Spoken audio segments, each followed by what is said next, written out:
Chapter 5. Near Fire Lake. The brothers jogged through the lush terrain until they reached Fire Lake, a sprawling expanse of partially cooled lava nestled at the base of the volcano.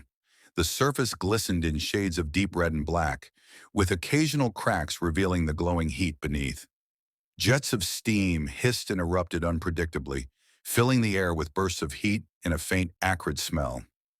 Wu caught a glimpse of something over his left shoulder, just barely within his peripheral, and stopped to rub his eyes in disbelief. "Hey, what's wrong? Got steam in your eyes?" G said, teasing his older brother. "Nah, man, I thought I—" "Never mind." Shaking his head, he said, "Come on, I got to amaze you with my heaven's wind palm." The boys both laughed and continued hopping over the lava from patch to patch. This volatile place, with its ever-changing landscape of molten ridges and sharp obsidian edges, was a playground for the brothers.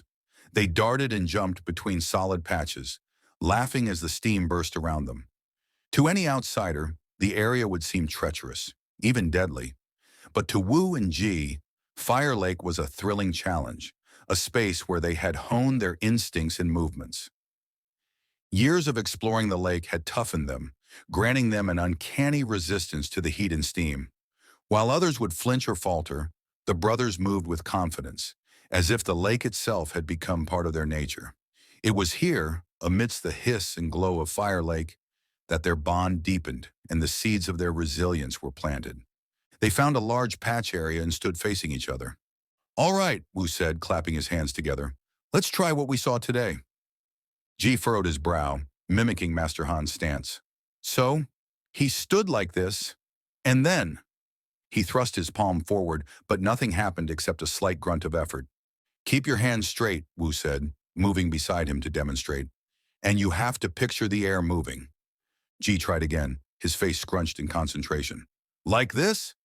"Close," Wu said, taking a step back. "Watch me." He steadied his stance, exhaled deeply, and pushed his palm outward. The wind rustled slightly, but it was more from the breeze around the lake than any force he generated. "Wow, Master Wu," Ji said, smirking. "Such power." Wu laughed. "Hey, at least I'm trying. You just keep grunting like a stuck boar." Before Ji could respond, a faint shiver seemed to ripple through the earth.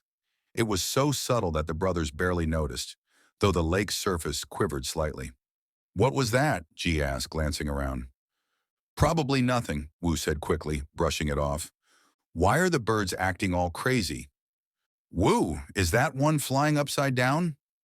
Logically, Wu's eyes widened in disbelief as he looked up.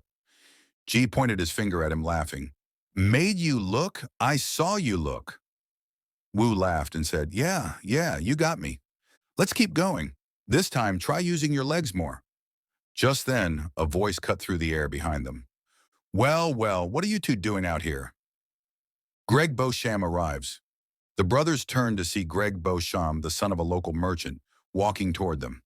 Greg was tall for his age, with a haughty smirk that seemed permanently etched onto his face. "What do you want, Greg?" Wu asked, folding his arms. Greg ignored him and stared directly at Ji. "Practicing martial arts, huh? You? Don't make me laugh."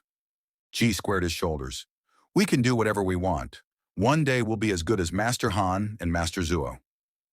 Greg snorted, his smirk growing wider. "Gee, you couldn't fight your way out of a haystack, let alone face someone like Master Han. Don't embarrass yourself." Ji opened his mouth to respond, but Wu stepped forward, his eyes narrowing. Greg hesitated, his smirk faltering as he glanced at Wu. "Whatever," he said, turning away with a wave of his hand. "You two keep playing pretend. Just don't hurt yourselves." The brothers watched as Greg walked off, his laughter fading into the distance. "What's his problem?" Ji muttered, clenching his fists. "Forget him," Wu said firmly. "He doesn't matter. We're going to get stronger, no matter what anyone says." Ji nodded, his determination renewed.